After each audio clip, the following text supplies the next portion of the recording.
తెలంగాణ రైతాంగానికి ఇచ్చిన మాట నిలబెట్టుకునే పనిలో ఉన్నారు ముఖ్యమంత్రి రేవంత్ రెడ్డి. అవును, 9 రోజుల్లో 9,000 కోట్ల రూపాయలు అన్నదాతల ఖాతాల్లో వేసేందుకు సిద్ధంగా ఉన్నారు. ఆల్రెడీ ఒడివడిగా ఆ అడుగులు కూడా పడుతున్నాయి. మొదటగా 2 ఎకరాల లోపు ఉన్నటువంటి సుమారుగా 43 లక్షల రైతాంగానికి ఆ యొక్క ఖాతాల్లో రైతు భరోసా డబ్బులు పంపిణీ చేసినటువంటి రేవంత్ సర్కార్ తాజాగా 3 ఎకరాల లోపు ఉన్నటువంటి సుమారుగా 11 లక్షల మంది రైతుల ఖాతాల్లో సుమారుగా 1,600 కోట్ల రూపాయలు జమ చేసేలాగా, అంటే ఈరోజు జమ అయినాయి అన్నట్లుగా ప్రభుత్వ వర్గాలు చెప్పినటువంటి పరిస్థితి. సో ఏ డిస్ట్రిక్ట్కి ఎంతమంది రైతులు ఉన్నారు, ఎంతెంత అమౌంట్లు వారి ఖాతాల్లో వెళ్ళాయి అనేది మీకు నిశితంగా వివరించే ప్రయత్నం అయితే నేను చేస్తాను. ఫస్ట్ ఆదిలాబాద్ జిల్లా విషయానికి చూసుకుంటే కనుక ఆదిలాబాద్ జిల్లాలో సుమారుగా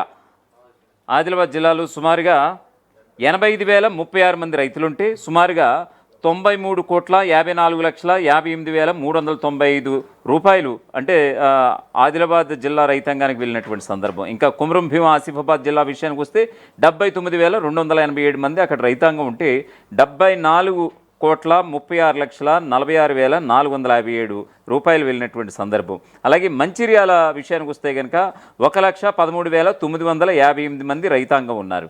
వీరికి 86,47,12,696 రూపాయలు వారి ఖాతాల్లో వెళ్ళినటువంటి సందర్భం. ఇక నిర్మల్ జిల్లా విషయానికి వస్తే కనుక 1,33,229 మంది రైతాంగం ఉంటే దాదాపుగా వారికి సుమారుగా 1,12,00,000 అంటే సుమారుగా 11,29,00,000 ఇంచుమించుగా ఆ యొక్క సందర్భం వెళ్ళినటువంటి సందర్భం. ఇంకా నిజామాబాద్ కూడా సేమ్ అలాగే చాలా ఎక్కువ ఉంది. ఎందుకంటే 2,12,378 మంది రైతాంగానికి కోట్లల్లో వేసినటువంటి సందర్భం. ఇంకా కామారెడ్డిలో 2,48,190 మంది రైతాంగానికి కూడా అదేవిధంగా కొన్ని కోట్లలో వేసినటువంటి సందర్భం. కరీంనగర్లో 1,52,209 మందికి, అలాగే పెద్దపల్లి జిల్లాలో 1,22,653 మంది రైతులకి, అలాగే జగిత్యాల జిల్లాలో 1,79,982 మంది రైతులకి, అలాగే రాజన్న సిరిసిల్ల జిల్లాలో 97,924 మంది రైతాంగానికి, అలాగే మెదక్లో 2,25,764 మంది రైతులకి, అలాగే సంగారెడ్డిలో 2,65,400 మంది రైతులకి, సిద్దిపేటలో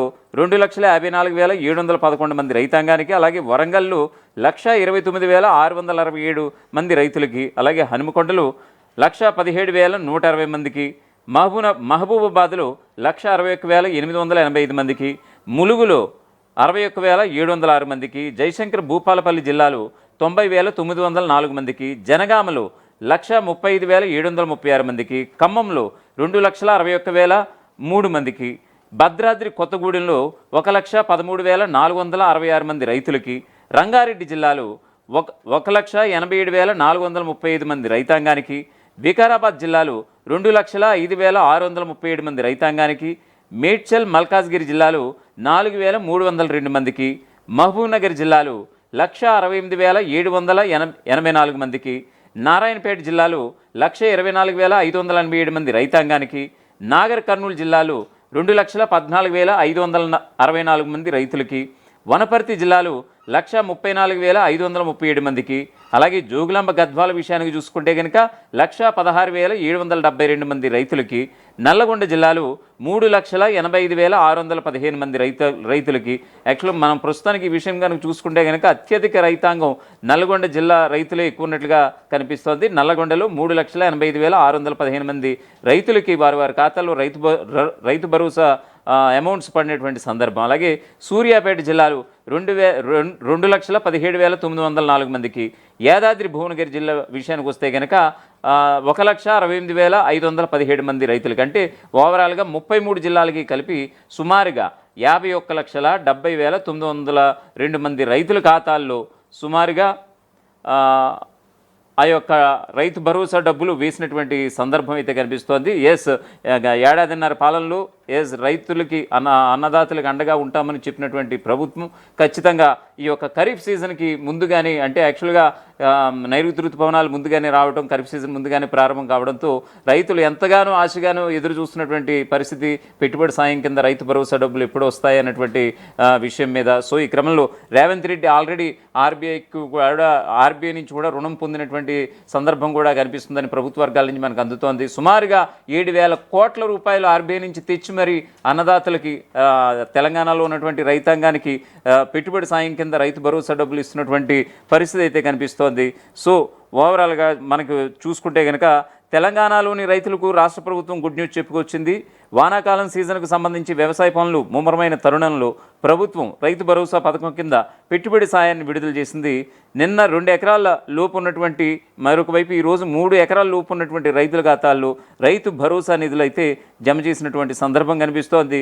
రాష్ట్ర వ్యాప్తంగా 70,11,984 మంది రైతులకు పెట్టుబడి సాయంగా దాదాపు 9,000 కోట్ల రూపాయలు రైతు భరోసా నగదు బదిలీ చేయాలని లక్ష్యంగా పెట్టుకుంది రేవంత్ సర్కార్.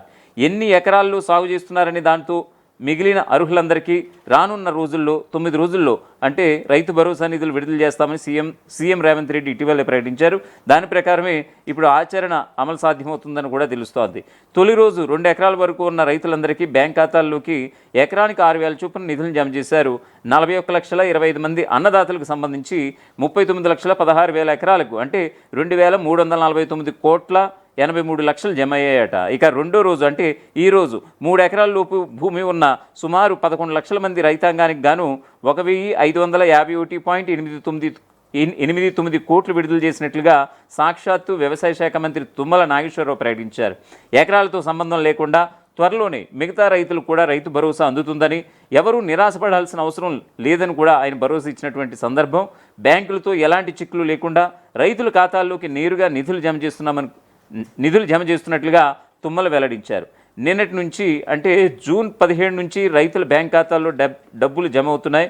తొలి రోజున ఎకరంలోపు భూమి ఉన్న రైతులకు 812 కోట్ల 60 లక్షల రూపాయలు, 2 ఎకరాల వరకు భూమి ఉన్నవారికి 1,537 కోట్ల 2 లక్షల రూపాయలు చెల్లించారు. అంతేకాదు మరొక వైపు కొత్తగా పొలం పట్టాలు పొందిన రైతులు కూడా రైతు భరోసా స్కీమ్ను అమలు చేయాలని ప్రభుత్వం భావిస్తోంది. వివిధ కారణాల వల్ల పెట్టుబడి సాయం పొందకుండా మిగిలిపోయిన అన్నదాతలందరికీ కూడా రైతు భరోసా పథకాన్ని వర్తింపు చేయాలని రాష్ట్ర ప్రభుత్వం తీవ్రంగా యోచిస్తోంది. ప్రతి రైతుకు న్యాయం చేయాలని లక్ష్యంగా గవర్నమెంట్ చర్యలు ప్రారంభించింది. ప్రతి ఏటా వానాకాలం వ్యవసాయ సీజన్కు ముందుగా నిర్వహించే రైతు భరోసా అర్హుల గుర్తింపు ప్రక్రియను ఈసారి కూడా విజయవంతంగా పూర్తి చేశారు. రాష్ట్ర ప్రభుత్వం తరపున రానున్న 9 రోజుల్లో మొత్తం రాష్ట్రంలో 70,11,184 మంది రైతులకు 1,49,00,000 ఎకరాలకు 9,000 కోట్ల రూపాయలు జమ చేయాలని లక్ష్యంగా పెట్టుకున్నారు ముఖ్యమంత్రి రేవంత్ రెడ్డి. ఈ నిధులు నేరుగా రైతుల ఖాతాల్లో జమ చేస్తోంది ప్రభుత్వం. ఈ చర్యతో కాంగ్రెస్ ప్రభుత్వం రైతు సంక్షేమం కోసం కృషి చేస్తున్న ప్రభుత్వం అని చెప్పి ప్రయత్నం కూడా చేస్తున్నారు. ప్రస్తుతం రైతుల ఖాతాల్లో జమ చేస్తున్న నిధులు రైతులకు పంట సాగుకు కావాల్సిన పెట్టుబడి సాయంగా ఉపయోగపడతాయని ఆయన వెల్లడించడం కూడా జరిగింది. ఈ ప్రక్రియలో భాగంగా వ్యవసాయ విస్తరణ అధికారులు గ్రామాల్లో గృహాల వారీగా పర్యటించి రైతుల వివరాలను కూడా సేకరించారు. పొలం వివరాలు, సాగు స్థితి, భూముల హక్కులపై ఆధారపడి అర్హుల జాబితాను సిద్ధం చేశారు. ఇప్పటికే పలు మండలాల్లో కూడా ఈ సర్వే పూర్తయినట్లుగా తెలుస్తోంది. కొన్ని ప్రాంతాల్లో భూ రికార్డుల్లో తేడా వల్ల అర్హత పొందలేని రైతుల వివరాలు ప్రత్యేకంగా నమోదు చేశారు.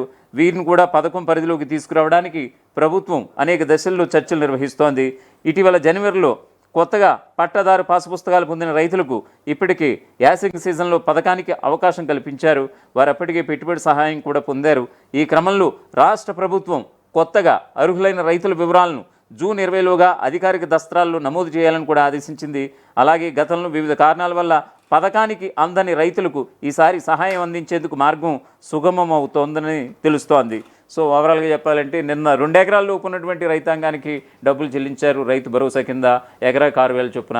ఇప్పుడు ఇవాళ 17వ తారీఖును చూసుకుంటే కనుక 3 ఎకరాల లోపు ఉన్నటువంటి రైతాంగానికి డబ్బులు చెల్లించినటువంటి సందర్భం కనిపిస్తోంది. సుమారుగా 11 లక్షల మంది 3 ఎకరాల లోపు ఉన్నటువంటి రైతాంగానికి సుమారుగా 1,600 కోట్ల రూపాయలు ప్రభుత్వం అన్నదాతల ఖాతాల్లో వారి ఖాతాల్లో జమ చేసినట్లుగా కూడా తెలుస్తోంది. సో ఓవరాల్గా చెప్పాలంటే ఇక్కడి నుంచి 9 రోజుల పాటు చూసుకుంటే కనుక 9,000 కోట్ల రూపాయలు తెలంగాణ వ్యాప్తంగా, రాష్ట్ర వ్యాప్తంగా ఉన్నటువంటి తెలంగాణ రైతాంగానికి 9,000 కోట్ల రూపాయలు పెట్టుబడి సాయం కింద రైతు భరోసా నిధులను చెల్లించే క్రమంలో ఇప్పుడు సీఎం రేవంత్ రెడ్డి ఆదేశానుసారం ఇప్పుడు అధికార యంత్రాంగం కూడా ఆ మేరకు కసరత్తు కూడా చేస్తున్నట్లుగా తెలుస్తోంది. త్వరలోనే ఎకరాకి అంటే పంట పండే ప్రతి ఎకరాకు కూడా ఇప్పుడు పెట్టుబడి సాయం అందించాలన్న లక్ష్యంతో ఇప్పుడు ముఖ్యమంత్రి రేవంత్ రెడ్డి ప్రభుత్వం ఆ దిశగా అడుగులు వేస్తుందనేది కూడా కాంగ్రెస్ అధికార పార్టీ కాంగ్రెస్ పెద్దలు సైతం కూడా చెబుతున్నటువంటి పరిస్థితి అయితే కనిపిస్తోంది. చూద్దాం, ఇంకా ఈ 9,000 కోట్ల రూపాయలు ఇంకా 9 రోజుల్లోనే అన్నారు. ఇది నిజంగా పండుగ వాతావరణమే కనిపిస్తున్నట్లుగా మనకి తెలుస్తోంది. ప్రపంచంలో ఏ మూల ఏ క్షణం ఏం జరుగుతుందో వేగంగా తెలుసుకోవడానికి తొలి వెలుగు వాట్సాప్ ఛానల్ని ఫాలో చేయండి.